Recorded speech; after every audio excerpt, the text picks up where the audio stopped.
시편 107편 10절로 22절까지 말씀 제가 봉독해 올려드리겠습니다. 사람이 흑암과 사망의 그늘에 앉으며 곤고와 쇠사슬에 매임은 하나님의 말씀을 거역하며 지존자의 뜻을 멸시함이라.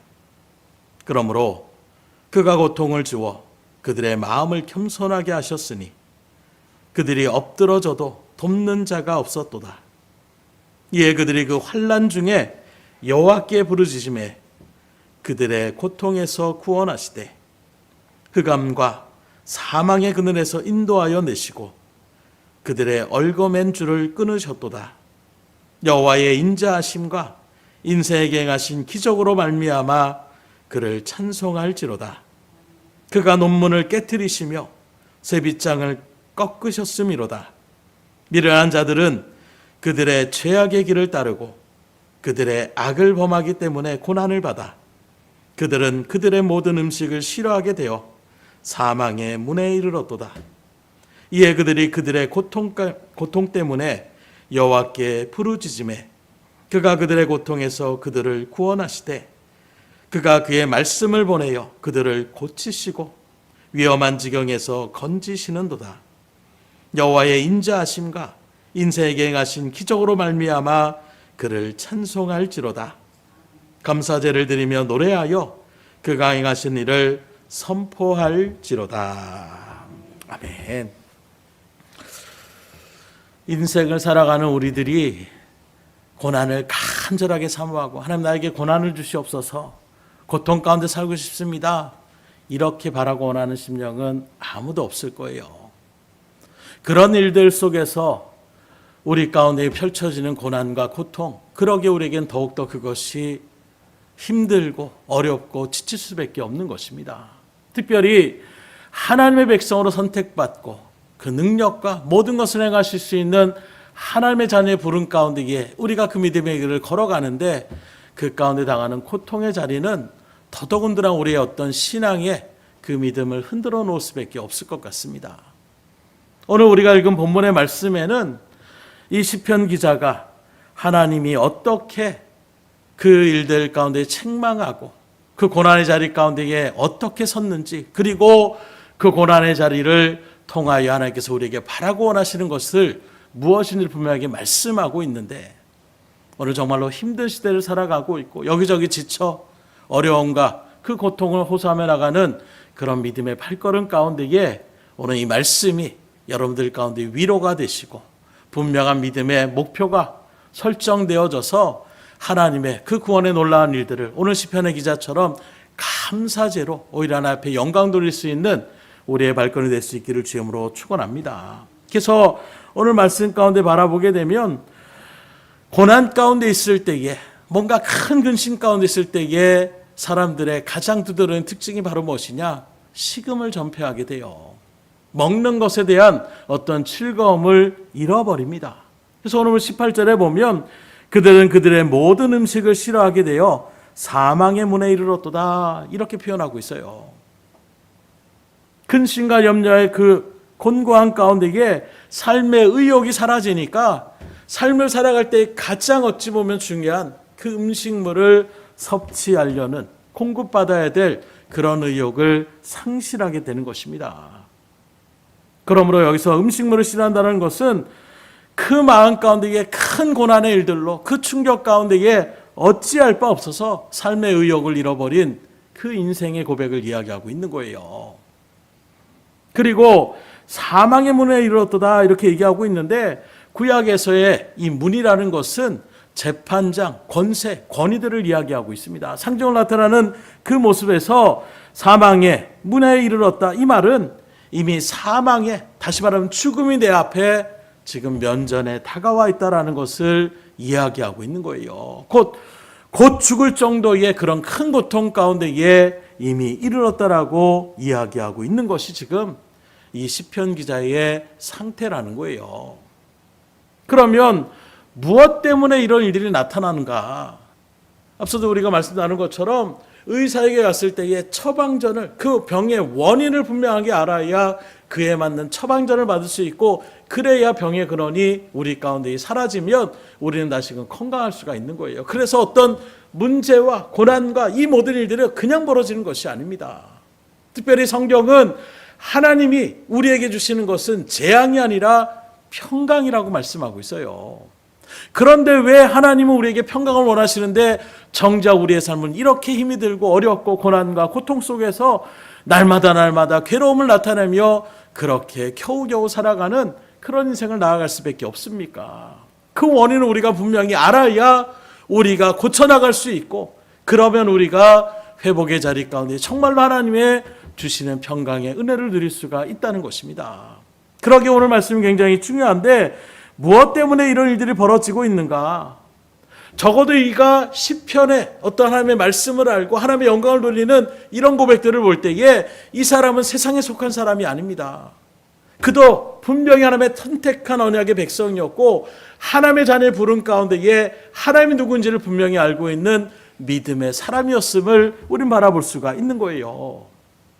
하나님의 자녀입니다. 하나님의 선택된 백성입니다. 수많은 영혼 가운데 특별히 부름받은 사람입니다. 그럼에도 불구하고 이 사람의 지금 상태가 내가 먹는 것이 싫어졌습니다. 죽음이 곧 내 앞에, 그 고난이 너무나도 가증되어져서 이제 곧 죽을 것 같은 이런 큰 극심한 고통 가운데에 놓여 있을 수밖에 없는 그 상태가 왜 일어나고 있는가? 오늘 본문 10절로 11절은 이렇게 얘기합니다. 사람이 흑암과 사망의 그늘에 앉으며 곤고한 쇠사슬에 매임은 왜 지금 이런 고통 가운데 있느냐? 정말로 죽음을 앞에 두는 이 큰 극심한 고통 가운데 있느냐? 11절에 보니까 하나님의 말씀을 거역하며 지존자의 뜻을 멸시함이라. 하나님 분명하게 진단해 주시는 거예요. 왜 내가 하나님의 선택한 백성임에도 불구하고 하나님의 사랑받는 그 평강이 하나님께서 우리에게 평화를 주시길 원하시는데 정작 내 삶이 그 고통 가운데 놓여질 수밖에 없는 그 이유가 바로 무엇이냐? 하나님의 말씀을 거역했기 때문이라는 거예요. 주님의 뜻을 알면서도 지키지 않았다는 것입니다. 그래서 그 다음엔 지존자의 뜻을 멸시함이라. 그냥 안 지키는 정도가 아니라 그건 시대에 맞지 않습니다. 환경에 맞지 않습니다. 내 상황에 맞지 않습니다. 그렇게 살면 안 됩니다. 적극적으로 하나님의 뜻을 갖다가 지금 거슬러 나가는 그 일들. 그래서 나의 생각은 이런 것입니다. 나의 경험은 이런 것입니다. 이 세상에서 그렇게 나가려면, 이 세상에서 행복을 유지하려면, 이 세상에서 내가 즐거움을 나타내려면 이렇게 사는 것이 맞습니다. 하나님의 분명한 말씀을 우리가 들었음에도 불구하고 그 말씀을 멸시하는 거예요. 시대에 맞지 않는다고, 상황에 맞지 않는다라고, 그렇게 살면 오히려 내가 힘들 수밖에 없다고 스스로 그것을 판단하고 오히려 하나님의 말씀을 멀리하며 나아가는 이 일들 속에서 이런 극심한 고난의 현장에 들어서다라고 말씀하고 있어요. 또 17절에도 이렇게 말합니다. 미련한 자들은 그들의 죄악의 길을 따르고 그들의 악을 범하기 때문에 고난을 받아. 여기에도 왜 고난을 받습니까? 이 세상의 이치가 정말로 대단한 것인 줄 알고 이 세상의 삶에 살아가는 그 삶의 모습, 그 문화에 우리가 적당히, 그리고 그 길을 따라가야 우리가 힘들지 않고 우리가 그 일들 가운데 성공할 수 있다라는 그 달콤한 가운데에 오히려 그 죄악된 길을 따름으로 악을 범하기 때문에, 그래서 믿음의 선물 가운데 요즘 흔히 듣는 얘기가 믿음의 길을 걸어도 어쩔 수 없어요. 그런 상황이면 그럴 수도 있죠. 우리가 너무나도 쉽게 하나님의 말씀에 미쳐서 그러면 안 됩니다. 하나님의 뜻은 그것이 아닙니다. 담대하게 선포하며 그 어긋난 길을 다르게 교정시켜 나가야 되는데, 우리의 마음이 어느 순간에 이 세상에 동화되어져서 사역자들도 그쵸, 그럴 수 있죠. 그런 상태면 저도 미워할 수밖에 없을 것 같아요. 하나님은 원수 사랑하라고 말씀하고 있는데 그런 말씀을 하는 것보다는 오히려 그럴 수 있겠네요, 이 말이 우리에게 더 위로가 되는 것처럼 느껴지게 되는, 말씀을 또 증감하는 사역자들도 그렇게 얘기하면 혹시 상처받을까 봐 하는 그런 마음으로 충분히 그럴 수 있겠네요, 먼저 이렇게 나아가게 되는, 하나님의 진리의 말씀을 쫓아 따르며 나아가는 것이 하나님의 선택한 부름받은 우리에게 원하시는 하나님의 말씀인데, 우리는 그 말씀이 아니라 인간적인 정해, 이 시대가 자꾸 인본주의적인 인간의 어떤 존엄성, 그 존엄성을 무시하자는 것이 아니에요. 그러나 그것이 너무 도가 지나쳐서 아니 사단의 어떤 그 일들 가운데에 하나님의 말씀의 터가 아니라 마치 하나님의 말씀은 아유 너무 강하다. 아유 그렇게 하면 어떻게 살아가느냐. 우리에게 거부감을 나타날 수밖에 없는 그러한 문화로 점점 이끌어가고 있음을 우리가 분명하게 믿음으로 밝히 깨닫고 경계할 수 있어야 돼요. 교회에서도 어느 순간에 세상의 어떤 하나님의 말씀에 비춰지는 그런 죄악된 모습들을 버젓이 보면서도 에이 그냥 사랑으로 품어줘야지. 그게 사랑이 아닌데 그게 정말로 그 영혼을 위하는 것이 아닌데 우리가 그렇게 나갈 때가 얼마나 많이 있지 않냐라는 거예요. 오늘 분명하게 말한 것이 그들이 죄악의 길을 따르고 악을 범하기 때문에 고난을 받았다라고 얘기하고 있어요. 곧 11절과 17절의 말씀을 비춰보면 우리가 왜 고난을 당하고 왜 공고한 자의 가운데에 사망이 내 앞에 펼쳐진 것처럼 정말 죽고 싶다라는 이런 마음의 자리 가운데 설 수밖에 없느냐. 그것은 바로 죄악의 결과임을 우리에게 분명하게 증거하고 있습니다. 물론 아주 드물게 욥과 같이 하나님의 어떤 경건함의 일들 가운데 섰음에도 불구하고 그 일들 가운데 사단의 어떤 그 역사로 고통받고 또 하나님의 연단의 어떤 일들 가운데 설 때도 있지만 성경의 말씀을 바라보면 대부분 고난의 일들, 고통의 자리 가운데 서는 것은 죄악의 결과임을 우리가 분명히 아셔야 되는 거예요. 욥과 같은 경우는 매우 드문 경우인 것입니다. 그렇기 때문에 오늘 우리가 고난의 자리 가운데 있을 때에 환경을 탓하시지 마세요. 다른 사람을 탓하시지 마십시오. 먼저 나 자신을 직시하셔야 됩니다. 하나님 앞에서 내가 정말로 하나님의 말씀의 뜻대로 살아가고 있는지, 이 세상의 원리를 앞세우지 않고 하나님의 중심 가운데에 믿음의 사람으로서 그 자존감을 가지고 세상의 어떤 일들에도 타협하지 않는 그 진실된 마음으로 그 정결과 신실된 경건의 삶으로 우리가 살아가고 있는지를 먼저 살펴보며 낮아지고 겸손해질 수 있어야 되는 거예요.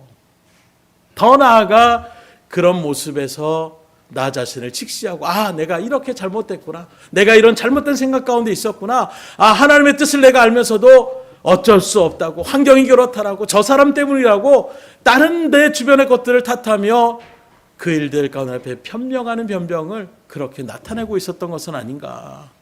이걸 철저하게 깨닫고 하나님 앞에 겸손함으로 회개하며 나갈 때에 그때의 하나님의 놀라운 은혜의 역사가 우리 가운데 다시금 기적의 일들을 펼쳐진다라고 말씀하고 있는 것입니다. 곧 고난을 통하여 하나님께서 우리에게 바라고 원하시는 것이 분명히 있다라는 거예요. 왜 하나님은 우리의 믿음의 백성들, 택한 하나님의 그렇게 사랑하는 백성들을 왜 고난의 자리 가운데 그냥 내버려 두시느냐. 그 능력이 하나님 바로 그냥 그러면 안 되지. 내가 보호해줄게. 이렇게 나가시지 않고 내버려 두는 이유가 무엇인지를 얘기하고 있는데 그것은 바로 무엇이냐. 그 고난을 통하여 나 자신의 잘못된 것을 깊이 깨닫고 그리고 다시금 하나님의 온전한 믿음의 백성의 자리 가운데에 서게 하시기 위하여 그 고난을 우리 가운데에 내버려 두신다는 것을 말씀하고 있는 것입니다. 바로 이것이 우리를 향한 하나님의 뜻이라는 거예요. 그 고난을 통하여 하나님이 우리에게 가르치고자 하는 것들이 이전에 세상의 쾌락, 세상의 즐거움, 이 세상의 전부원장을 살아갈 때는 하나님의 말씀이 들어오지 않는 거예요. 고난의 사실에 사실 우리가 들어가기 전에 이미 수많은 말씀을 통해 우리에게 하나님은 선포하셨습니다. 수없는 여러 가지 일들을 통해 우리에게 깨닫게 해주셨습니다. 그런데 그런 하나님의 음성, 그 세미한 음성이 우리에게 들려지지 않아요. 우리에게 가깝게 들려지고 큰 소리 들려지는 것은 세상의 즐거움의 소리요, 세상의 쾌락의 소리요, 이 세상의 전부인 것 같은 그 세상의 소리가 우리에게 더 우렁차게 들려지는 이유는 바로 무엇이냐? 이미 내 마음이 그 죄악의 일들 가운데 닫혀져 버리게 되니까 아무리 하나님의 말씀을 우리에게 선포해도 그것이 내 마음을 두드리지가 않는 거예요. 그러나 고난과 고통의 자리 가운데 들어가게 될 때에 더 이상 세상을 의지할 수 없습니다. 더 이상 세상을 바라보는 즐거움의 자리가 아닙니다. 그런 순간에 믿음의 성도는 거기에서 하나님을 집중하게 하시는 거예요. 고난을 통하여 나 자신을 직시하게 하고 고난을 통하여 하나님의 그 일들을 다시금 바라보며 나아가는 이 믿음의 자리 가운데에 우리의 눈이, 우리의 지각이 거기에서 열려지는 것입니다. 그래서 하나님은 우리에게 고난을 허락하실 때가 있는 거예요. 그러므로 믿음의 성도는 그 고난의 일들 가운데 환경을 탓하고 사람을 탓하는 것이 아니라 나 자신을 돌아보고 하나님 앞에 회개하며 고난을 통해 주신 하나님의 음성이 무엇이고 하나님의 뜻이 무엇인지를 바로 깨달을 수 있기를 주임으로 축원합니다. 그걸 깨닫지 못하면 고난의 길은, 그 고난의 여정은 더 길어질 수밖에 없는 거예요. 빨리 깨닫고 이게 잘못된 것이구나 돌이키면, 오늘 시편의 기자는 그런 고난 가운데 있는데 어떻게 됩니까? 오히려 하나님의 일들 가운데서 그 사망의 줄을 깨뜨리시고 그 빗장을 부시고 그 줄을 갖다가 끊으셨다라고 얘기하고 있는 거예요. 그리고 15절에 뭐라고 합니까? 여호와의 인자하신가 인생에게 행하신 기적으로 말미암아 그를 찬송할지로다. 또 21절에도 동일하게 여호와의 인자하신가 인생에게 행하신 기적으로 말미암아 그를 찬송할지라. 이 고난이 언제 끊어질지 모를, 결국에는 너무 지쳐서 이젠 끝이구나 하는 그 순간에 하나님 앞에 온전하게 집중하고 나 자신을 직시하여 하나님의 뜻 가운데 온전하게 서면 그 하나님의 뜻대로 온전하게 그것을 바라볼 때에 그 겸손함으로 주님 앞에 회개하며 돌이키면 기적의 역사가 우리 가운데 펼쳐지는 거예요. 그래서 우리가 새벽에도 나눴던 것처럼 베드로가 감옥에 갇혔을 때에 감옥에 갇히자마자 천사가 그를 끌어낸 것이 아닙니다. 교회가 기도하자마자, 간절함으로 기도하자마자 베드로를 탈출시킨 것이 아니에요. 그 기간이 적어도 4일에서 일주일간의 무교절 기간에 잡혀서 6월절이 지나고 나서 공개 처형하려는 그 기간 가운데서 간절함의 기도가 바로 역사하지 않았다는 거예요. 그런데 이제는 끝이구나. 다음 날이면 이제 공개적인 장소에서 베드로는 죽임을 당할 수밖에 없는 그 순간에 이제는 모든 것이 끝이구나. 이제 내일만 되면, 날만 밝으면 난 죽는구나 하는 그 순간 가운데에 호련히 하나님은 역사하시는 거예요. 한순간입니다. 나만의 사건들도 우리에게 말씀한 것처럼 7번 몸을 담그라. 담글 때마다 몸이 나아진 것이 아니에요. 6번째까지는 아무런 변화가 없었습니다. 그러나 7번째 몸을 일으킬 때에 한순간에 깨끗하게 하여 주시는 거예요. 그래서 우리의 기도는 포기하시면 안 됩니다. 끝까지 하나님을 붙들고 나가셔야 되는 거예요. 바로 그 순간에 하나님이 역사하시는 그 순간이 되면 바로 우리의 모든 문제는 한순간에 해결이 되는 것입니다. 그래서 어떤 사람이 그 북극의 일들 가운데서 그 눈보라에 갈 길을 모르고 이리저리 헤매다가 이제는 끝이구나 하고 어떤 일한테 포기하고 넘어졌을 때 그 다음날 날이 밝고 나니까 바로 5m 앞에 그 방공호가 거기까지만 가면 살 수 있었는데 거기에서 죽음을 맞이하며 그렇게 동사를 하며 되는 그 모습을 바라볼 때에 어떤 모습이겠어요. 그러니 끝까지 성경은 이만큼 했으면 됐다 하지 않습니다. 주님, 내가 7번 용서하면 괜찮은 거 아닙니까? 주님은 7번의 70번이라도 용서하라는 거예요. 이 말은 끝까지 주님 앞에 나아가라는 것입니다. 끝까지 사랑하라는 거예요. 그래서 기도도 어느 정도까지 기도하라 이게 아니라 쉬지 말고 기도하라고 얘기하고 있어요. 기도의 자리 가운데 끝까지 여러분들의 신앙의 자리를 세워놓고 이루어질 때까지 간절한 마음으로 나아갈 수 있기를 주님으로 축복합니다. 그래서 우리가 믿음의 길을 걸어가지만 이 시편의 기자만 이런 길 가운데 있습니까? 사실 돌아보면 우리들도 하나님의 선택한 백성이라는 그 하나님의 은혜의 감격 가운데 믿음의 신앙을 걸어가고 있잖아요. 그런데 항상 우리가 하나님의 말씀대로 순종합니까? 하나님의 뜻대로 올바르게 살아갑니까? 늘 하나님의 은혜에 충만입니다. 늘 하나님 감사합니다. 고백하며 우리가 나아갑니까? 그렇지 못하는 거예요. 그러나 하나님의 자녀들은 그때마다 하나님이 주시는 은혜가 있는데 그게 바로 무엇이냐? 기회를 주신다는 것입니다. 선택받지 못한 백성들과 선택한 하나님의 뜻을 바라보게 되면 선택받지 못한 백성들은 죄악이 관할 때 하나님은 그냥 멸망과 심판의 자리 가운데에 내버려 두실 때가 있어요. 그러나 하나님의 선택한 이스라엘 백성들에게는 하나님이 계속 기회를 주십니다. 그래 다시금 회개하라. 지금이라도 늦지 않았다. 돌이켜라. 끊임없이 하나님은 그렇게 기회를 주시는 거예요. 오늘 저 여러분들이 이렇게 믿음의 자리 가운데 선 것도 마찬가지입니다. 우리가 올바르게 지금까지 어디에도 한눈 판지 알고 하나님 앞에 온전하게 나아갔기 때문에 여기까지 하나님의 여러분들의 인도하시고 나간 것이 아니라 실수하고 때론 넘어지고 때론 하나님 앞에 원망하고 때론 하나님의 뜻을 헤아리고 그 뜻대로 살아가지 않고 내 마음을 내 생각을 내 가치관을 중요시하며 살아왔던 그 속에서도 하나님의 택한 백성이기 때문에 하나님은 기다려 주시는 거예요. 그리고 기다림으로 끝나는 것이 아니라 그 가운데 우리를 깨닫게 하시기 위해서 더 이상은 안 되겠구나 할 때에 하나님은 우리에게 고난의 길을 열어놓으신 것입니다. 왜요?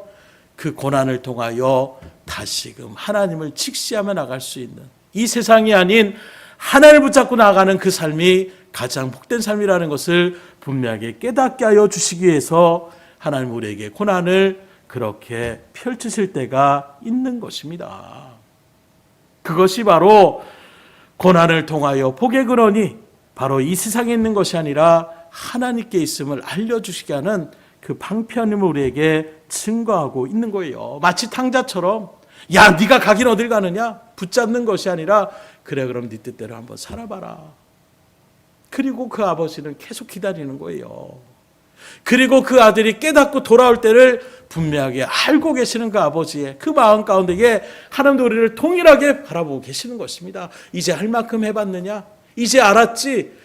내 아버지 품에 있는 것이 가장 복된 자리고 가장 은혜의 자리라는 것을 네 마음껏 그 세상이 전부인 양 살아가는 그리고 그 속에서 살아가는 것이 가장 복된 것인 줄 알았던 그 마음을 처절하게 깨닫고 주님 앞에 돌아왔을 때에 하나님은 따뜻하게 우리를 다시금 품어주시고 안아주시는 거예요. 그래서 우리가 지금까지 수없이 넘어지고 실수할 때가 있지만 하나님은 이렇게 우리들을 붙잡아 주시고 믿음의 자리 가운데에 소망을 품으며 다시금 말씀을 의지하며 나아갈 수 있는 믿음의 성도로 만들어 주시는 것입니다. 그렇기 때문에 오늘 우리가 주의 일들 가운데 주시는 우리가 하나님의 자녀된 가장 큰 특권은 바로 무엇이냐? 그 하나님이 우리의 아버지가 되시기 때문이라는 거예요. 한번 생각해 보십시오. 이 일들 가운데서 하나님의 뜻을 거스르고 나아가서 세상에 바라볼 때 내 아들이 내 사랑하는 자녀가 나 집이 싫습니다 하고 나아가서 방황하고 그 일들 가운데 노숙자로 그렇게 길바닥에 누워서 추운 겨울에 그렇게 털덜 떨고 있는 모습을 바라보는 그 일들을 아버지가 그래 한번 그래 봐라 이렇게 하실 부모가 어디 있겠어요. 할 수만 있으면 빨리 그 자녀를 갖다가 다시금 보이는 대로 그 따뜻한 집으로 따뜻한 음식을 배설하고 힘을 내고 기운을 차리고 그 일들 가운데 건강하게 나아갈 수 있도록 바라는 것이 부모의 마음인 것처럼 하나님도 마찬가지예요. 우리들이 방황하는 그 인생의 자리 가운데 계속해서 머무기를 바라시고 원하는 것이 아닙니다. 그래서 우리에게 주실 하나님의 은혜가 있을 때에 우리가 힘이 없으면 하나님 능력을 달라고 기도하면 되는 거예요. 아버지 내가 지금 힘들어요. 도와줬으면 좋겠습니다. 부모에게 이야기하며 나가는 거예요. 정말로 내가 죄 가운데 너무 부끄럽다. 그렇게 어찌할 수 없는 그 순간에서 우리의 신랑 되시는 그 예수님의 보혈의 공로를 의지하여 하나님 내가 다시금 주님 앞에 나왔습니다. 용서하여 주시옵소서. 주님 앞에 고백하면 주님은 우리의 총빛 같은 그 모든 죄악들을 양털과 같이 하얗게 용서하여 주신다라고 말씀하고 있는 것입니다. 그 하나님의 은혜와 사랑을 지금도 우리가 분명하게 누리며 살아가야 되는데 안타깝게도 그 하나님의 사랑을 여전히 우리가 마음 가운데 새기지 못하고 이 세상이 좋은 것이냐 그 영원한 일들 가운데에 정말로 죽음의 그 고통의 자리 가운데에 놓여지고 있는 이유가 무엇이냐. 서두에 말씀드린 것처럼 시인은 딱 잘라서 정의합니다. 뭐 때문에 우리가 그 하나님의 사랑과 은혜를 누리지 못하고 고난과 고통과 곧 죽음의 그 일들 가운데 놓여진 것처럼 힘들어할 수밖에 없느냐. 미련해서 이렇게 얘기하고 있어요. 미련하다는 것은 무엇입니까? 지혜가 없다라는 거예요. 어떤 지혜가 없습니까? 하나님을 바로 아는 지혜가 없는 것입니다. 그래서 지혜는 두 가지로 크게 나눈다라면 세상적인 지혜가 있어요. 그래서 어떤 사람들은 사업을 이끌어갈 때에 세상이 어떻게 돌아가는 그것들을 환히 깨닫는 사람들이 있습니다. 예전에 바라보면 어떤 사람 그래요. 눈먼 돈이 있다 이렇게 얘기합니다. 돈이 무슨 눈이 먼 돈이 어디 있어. 돌아가는 일들 가운데에 그 틈새 시장이라고 얘기하는 것처럼 그 일들을 정확하게 캐치해서 세상의 어떤 사업의 성공을 이루고 어떤 세상의 일들 가운데에 큰 일들을 이뤄나가는 그런 사람들이 특별하게 또 있는 것 같아요. 그래서 나는 뭐 정주영 회장이나 김현성 같은 그런 회장들의 뜻을 바라보더라도 그 삶을 바라볼 때에 뭐 모두가 다 본받을 만한 것은 아닐지라도 그들이 어떻게 세상을 바라보고 똑같은 것을 바라봐도 그걸 바라볼 때 틀려지는 거예요. 최근에도 어떤 장례식을 치르고 같이 이제 카페에 갔는데 바나나 농장을 이제 경협해서 국가의 지원을 받아가지고 커피숍과 더불어 옆에 또 큰 하우스로 바나나를 그렇게 심어가지고 그걸 또 사람들이 바나나가 있어? 신기한 마음으로 막 여기저기 사람 커피값이 비싸더라고요. 그걸 굳이. 그런데 그 바나나가 굉장히 많더라고요. 주렁주렁 열렸어요. 야, 한국에서도 바나나. 그런데 그 기원이 보통 우리가 생각할 때는 따뜻한 날씨 속에서만 바나나가 그렇게 자란 줄 알았는데 생각외로 선선한 거예요. 근데 그게 어떤 날씨가 아니라 여러 가지 뭐 온도를 제어하는 이런 일들 속에서 바나나가 잘 자라는 것입니다. 그래서 야, 희한하네. 여기도 바나나 자라네. 근데 거기에 장로님 한 분이 사업을 하시니까 바로 뭘 하고 있느냐? 바나나 그루가 몇 원 정도 되고 한 그루에 이게 열매들이 바나나가 얼마큼 열린지를 계산하면서 얼마씩 하니까 그걸 탁탁탁탁탁 그 짧은 시간에 이야기하는 것을 보면서 사업하시는 사람은 뭔가 틀리네요. 이런 말이 절로 나올 수밖에 없더라고요. 그냥 모르는 사람은 아이고 야 신기하다. 바나나가 열리네. 저거 벌써 익어가고 있네. 언제쯤 먹을지. 이 정도의 생각인데 사업을 하는 사람들은 그 시선이 틀리더라고요. 노예서 수영이나 여행 갈 때도 마찬가지예요. 뭘 이렇게 바라보면 목사님 여기에는 요거 있으면 아마 잘 될 것 같은데 이렇게 또 툭 얘기하시는 분들도 있어요. 뭔가 감각이 뛰어난 겁니다. 세상에 대한 어떤 흐름들을 알고 이 지역에 있는 그래서 요새 뭐 프로에서도 백사장 이렇게 해가지고 나오는 무슨 프로그램이 있더라고요. 음식점을 만들고 그 해외에 나가서 하는데 그냥 오너가 되는 것이 아니더라고요. 먼저 시장 조사를 쫙 하고 여기에서 어떻게 하고 그 하나하나도 그냥 음식점 그냥 리모델링 하면 예쁘게 꾸미면 돼. 이게 아니더라고요. 조명 상태를 어떻게 해야 되고 그 창 가운데 뭘 배설해야 되고 이게 딱딱딱 머리 가운데 있으니까 그 일들 가운데 이게 늦게 출발을 해도 성공의 일들 가운데 물론 여러 좀 프로그램에 이런 것들도 분명히 있겠지만 뭔가 남다른 감각이 있는 사람들이 있어요. 그런데 오늘 시편 기자가 얘기하는 그 미련함의 일들 가운데 나타나는 지혜는 그런 세상적인 지혜를 얘기하는 것이 아닙니다. 신령한 지혜, 영적인 지혜를 얘기하고 있는 거예요. 그 지혜는 바로 뭘 얘기하고 있느냐? 하나님을 경외하고 하나님을 사랑하는 사람들은 진리의 빛을 사랑하고 그 진리의 빛을 하나님의 뜻대로 펼쳐나가는 이 일들 가운데 사는 것이 가장 복되다라는 것을 분명하게 아는 지혜가 있어야 된다는 거예요. 마치 캄캄한 방이 있습니다. 껌껌해서 그 문을 열었을 때에 사물들이 잘 보이지 않아요. 이 사물이 무엇인지 또 착각하며 나갈 수도 있습니다. 그런 캄캄한 방에 빛을 딱 비추면 사물이 선명하게 보이는 거예요.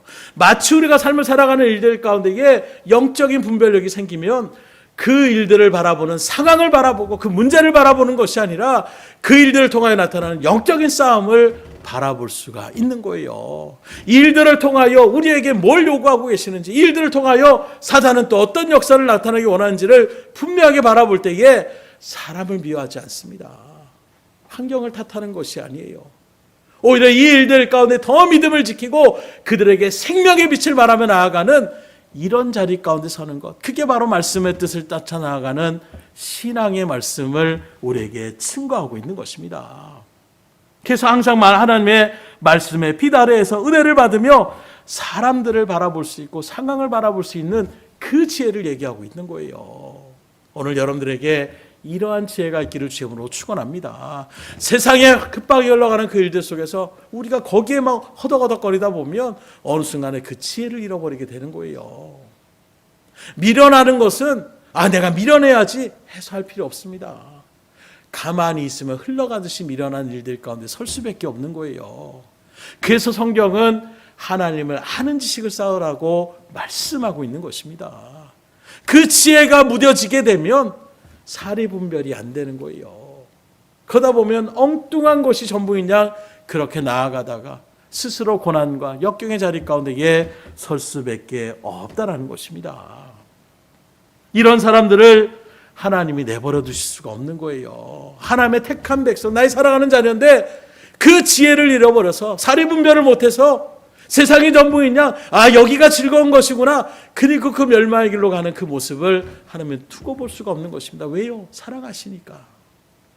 그래서 그런 미련한 영혼들을 하나님께서 다시금 고쳐나가시는 방법이 바로 무엇이냐? 그게 바로 고난이라고. 또 그 고난 가운데서 고난이 아니라 그 고난 속에서 하나님을 부르짖게 하는, 하나님을 다시금 믿음으로 온전하게 바라볼 수 있는 그 자리 가운데 세워주시는 것이 미련한 자리 가운데 있는 우리들을 고쳐나가시는 방법을 이야기하고 있습니다. 그래서 오늘 13절에 보면 이에 그들이 그 환난 중에 여호와께 부르짖음에 어떤 가운데요? 행복한 중에가 아니에요. 감사한 중에가 아닙니다. 풍요로운 중에가 아니에요. 왜요? 그때는 하나님을 부르짖지 않아요. 왜요? 충분히 내 힘으로 살아갈 수 있는 것처럼 생각하니까. 충분히 내 계획대로 되고 있다고 생각하면 하나님을 바라보지 않습니다. 그런데 환난 가운데 서고 보니까 내 능력으로 되는 것이 아니구나. 이 세상이 내 힘으로 되는 것이 아니구나. 이 세상의 즐거움은 한낱 그 안개와 같은 것이구나. 이걸 깨닫게 되는 순간이 어느 순간에 환난을 당한대요. 그리고 그 환난 중에 여호와께 부르짖게 되는 것입니다. 그때 하나님께서 우리에게 신령한 지혜를 다시금 허락할 수 있는, 고통을 당하고 환난을 당하니까 하나님을 바라보게 되고 그 하나님이 나의 친정한 의지의 대상이 되라는 그 마음 가운데 부르짖음에 그들의 고통에서 구원하셨다. 부르짖을 때에 이제 부르짖냐 이게 아니에요. 하나님을 온전하게 직시하며 하나님께 부르짖며 나갈 때 하나님은 고통에서 우리를 구원하여 주시는 사랑의 하나님을 믿으시길 주의 이름으로 축원합니다. 19절에도 뭐라고 합니까? 이에 그들이 그들의 고통 때문에 여호와께 부르짖음에 어느 순간에요? 그 고통 때문에 너무나도 힘들어서 하나님 나는 안 됩니다. 그제서야 비로소 하나님밖에 없습니다라는 그 간절함에 부르짖는 가운데 있을 때에 그가 그들의 고통에서 그들을 구원하시되 곧 간절하게 부르짖는 그 기도를 통하여 하나님은 미련에 빠져있는 망가져버린 하나님의 백성의 자리 가운데 이탈되는 우리들을 다시금 회복시키시고 고쳐주신다는 것입니다. 곧 고난이 우리에게 유익이 되려면 어떻게 되느냐? 고난 자체가 유익이 아니에요. 아이고 나 고난 받으네. 나 이제는 행복할 수 있겠구나. 그게 아닙니다. 고난 가운데 뭘 해야 됩니까? 부르짖어야 된다는 거예요. 하나님을 바로 알고 하나님이 어떤 분인지를 알고 그 하나님만이 나를 고통 가운데서 구원할 수 있다는 분명한 믿음의 자리에서는 그 간절함의 부르짖음의 기도가 그 영혼을 회복시켜 주는 것입니다. 그러기에 오늘 이 시간에도 우리에게 가장 필요한 것은 바로 무엇이냐? 기도의 자리에 서셔야 되는 거예요. 얼마나 우리가 이 기도에 대한 부분들을 이야기합니까? 그런데도 여전히 우리들은 나는 그냥 기도 너무 싫습니다. 바쁩니다. 그러면 여전히 우리는 고통의 자리에서 헤맬 수밖에 없는 거예요. 왜 고통을 즐기려고 하십니까? 왜 고통을 당연히 내가 받아야지?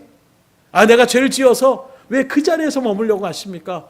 이제 깨달았으면 구원의 회복의 자리로 나아가셔야 되잖아요. 그 자리가 바로 어떤 자리냐? 간절하게 하나님을 부르짖는 자리가 되셔야 되는 거예요. 등대교회를 주님께서 지켜주시고 그래도 은혜 가운데 일어나는 것은 말씀을 붙잡고 나가는 그 기도의 자리에 설 때 하나님께서 역사하여 주시는 거예요. 그런데 우리 등대교회뿐만이 아닙니다. 이 땅에 세워진 많은 사역자들의 고백 가운데 바라보면 기도가 각 교회마다 기갈이 되고 있어요. 기도하는 발걸음들이 점점 사라지고 있습니다. 기도의 은혜를 몰라요.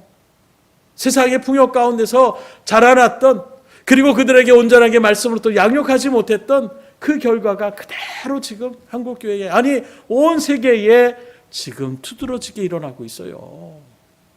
환난 가운데 오히려 더 정심한 환난 속에서 부르짖는 그 기도의 일들 속에서 우리를 구원하셨던 그 믿음의 사람들은 여전히 기도의 자리 가운데인데 그런 분들이 이제 다 연로하신 자리 가운데 있는 거예요. 이 기도의 자리가 얼마나 중요함을 우리가 다시금 체험할 수 있기를 주님으로 축원합니다. 그래도 등대교회는 이 기도의 중요성을 그래도 체험하는 일들이 많이 있어서 어려운 가운데에 기도하며 나아가니 하나님이 이렇게 저렇게 지금도 역사하시잖아요. 지금도 기도로 응답받았다라는 고백들을 듣게 되는 것이 얼마나 감사한지. 그런데 한편으로 또 안타까운 것은 이분도 기도해야 되는데 이분도 더 간절하고 주님을 찾아야 되는데 세상의 방법으로 되는 것이 아닌데 그럼에도 불구하고 그 일들 가운데 서지 못하는 그분들을 바라볼 때에 안타까울 수밖에 없는 거예요. 그래서 영적으로 깨어나시는 영적인 그 신령한 지혜가 있으신 분들은 지금이 기도할 때다. 심지어 말씀드린 것처럼 우리 교회가 아니라 다른 어떤 어려운 가운데 있는 분들이 저녁마다 오셔가지고 하나님 앞에 기도하며 나아가는 이렇게까지 사랑받는 하나님의 공동체가 어디 있겠어요. 정작 우리들이 기도를 등한히 하며 나가는 모습에 하나님은 다른 기도의 후원자를 보내주셔서 기도하며 나가고 있는데 딴 사람들이 그렇게 기도하는구나. 그냥 우리가 또 흘려드는다라면 어떻게 되겠습니까? 이 시간 간절히 하나님께 부르짖어 나갈 수 있기를 주님으로 축원합니다. 고난만을 바라보지 마시고 그 고난을 통하여 하나님께서 우리에게 원하시는 뜻이 무엇인지를 바로 아시면 우리는 구원의 자리 가운데에 기적을 체험하는 자리 가운데에 설 수가 있는 거예요. 그래서 억지로 하는 형식적인 기도가 되어서는 안 됩니다. 중언부언의 기도가 되어서는 안 돼요. 어려웠던 그런 자랑을 해요. 나 하루에 1시간씩 기도한다. 30분씩 기도한다. 기도는 자랑거리가 아닙니다. 오히려 그런 고백을 통해서 스스로를 높이며 나가는 교만의 어떤 이야기들의 모습들, 이런 기도는 온전한 기도가 될 수 없어요. 편하의 기도가 이루어질 수 없습니다. 정말로 여기서 나타나는 그 부르짖음의 기도는 무엇입니까? 이 세상의 것으로는 안 된다라는 그 모든 것을 철저하게 내려놓고 하나님 아니면 안 됩니다. 그 말씀을 의지하여 하나님 앞에서 자신이 당한 그 곤고하고 고통스러운 환경 속에서 하나님께만 집중하고 하나님만을 바라보며 나아가는 그 간절함의 기도가 그 영혼을 변화시키는 거예요. 회복시켜 주시는 것입니다. 만약에 이런 마음이 우리 가운데에 나오지 않는다라면 그 마음부터 하나님 앞에 기도할 수 있으셔야 돼요. 하나님 다시금 간절함을 허락하여 주시옵소서. 다시금 하나님께 집중하며 나갈 수 있는 믿음을 또 믿음의 고백을 할 수 있도록 인도하여 주시옵소서. 이 세상을 바라보는 이 세상에 집착하는 신앙이 아니라 오직 나의 마음은 하나님께만 달려있다고 오직 나의 시선은 하나님께만 집중하고 싶다라는 이 간절함의 기도가 울려 퍼질 때에 여러분들의 삶이 회복되어지고 가정이 회복되어지고 교회가 회복되어지고 민족이 회복되어지고 이 세계가 회복되어질 수 있음을 믿으시기를 주님으로 축원합니다. 말씀을 드립니다. 지금도 하나님께서 가장 싫어하는 것은 바로 무엇이냐? 교만이에요. 곧 하나님을 바라보지 않고 내 힘으로 씩씩하게 살아가는 모습. 저 사람은 굳이 하나님 받잡지 않아도 충분히 살아가는구나. 이게 아닙니다. 하나님을 바라보지 않고 내 힘과 능력으로 의지하며 나가는 그 인생을 하나님은 싫어하세요. 그래서 하나님을 의지하지 않고 혼자 씩씩하게 살아갈 때 하나님은 그 앞에 고난을 펼치십니다. 그리고 주님은 우리가 간절히 부르짖을 때까지 하나님 앞에 집중하며 나아갈 때까지 공고한 삶 가운데에 내버려 주시는 거예요. 어느 때까지 그렇게 나아갈까? 이제는 저나 깨닫길 바라시면서 그렇게 우리를 내버려 두시는 것입니다. 그래서 하나님을 의지 않고 살았던 그 많은 날들이 얼마나 커다란 죄악인지 탕자처럼 내가 정말로 잘못된 길 가운데 섰구나. 내 생각이 정말로 삐뚤어졌었구나. 아버지 품으로 다시 돌아가야 되겠다. 아버지 앞에서 아들이라 일컬어지는 것이 아니라 그 아버지의 종으로 사는 것이라도 나는 감지덕지 않은 마음으로 정말로 그 마음이 낮아져서 아버지가 받아주시기만 하면 너무나도 감사할 수밖에 없는 그 간절함의 모습. 그 사람에게 주변에 탕자가 다시 아버지께 일어나는데 거기 뭐하러 가? 야 우리가 도와줄게. 그때 그래 너희들이 도와줄래? 이렇게 발걸음을 했겠어요. 이미 탕자의 그 마음에 장을 가졌으면 어떤 세상의 사람들이 유혹하고 야 뭐하러 거기 가냐? 내가 그 정도 해줄 수 있어. 됐다. 나는 아버지께로 간다. 그게 바로 하나님 앞에 부르짖는 자의 모습이라는 거예요. 이제 선택은 여러분에게 있습니다. 이런 말씀들을 들으셨음에도 불구하고 여전히 하나님의 말씀을 외면하고 하나님을 멸시하고 나의 생각을 의지하고 나의 마음대로 그렇게 여전히 죄 가운데 살아가시겠습니까? 아니면 하나님께 돌아와 진정으로 회개하며 하나님을 의지하며 하나님을 부르짖으며 하나님밖에 없습니다라는 간절함의 부르짖음의 자리 가운데에 서시겠습니까? 바라고 원하기는 간절함으로 하나님을 찾고 이 시간 주님 앞에 부르짖음을 통하여 주님의 기적의 은혜를 체험하셔서 이제 수많은 영혼들에게 하나님 앞에 감사의 찬양, 그들에게 진리의 환한 빛을 드러내며 나갈 수 있는 여러분들의 삶이 될 수 있도록 이 땅에 세워진 교회들, 믿음의 공동체가 다 될 수 있도록 주님 앞에 기도하며 나갈 수 있기를 주님으로 축복합니다. 기도하겠습니다.